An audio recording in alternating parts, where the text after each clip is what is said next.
আমি বাড়ি আসার পর শনিবার দিন মা একটু বিপদনাশিনী পুজো দিল।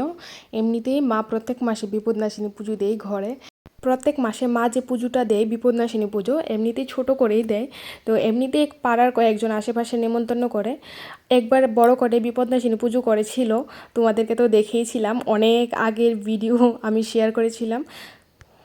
আর আমার গকু ভাইকে তো সবসময় ভালো লাগে। এখন মা যাচ্ছে পান তেল ভাসানোর জন্য। এই যে একটা রিচুয়াল, পুকুরে বা নদীতে মানে জলে পান তেল ভাসিয়ে তারপর এই যে একটু তেল দিচ্ছে, এই দেখো কি সুন্দর কাঠাম উঠলো।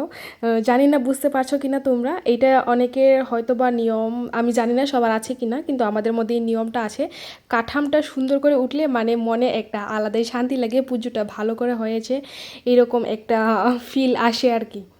তারপর গঙ্গা মায়ের জন্য একটু প্রসাদ আনা হয়েছে, যেই প্রসাদ দিয়ে পুজো দিয়েছে ওখান থেকে। এখন গঙ্গা মাকে ধূপ ধুনা দিয়ে আরতি করছে।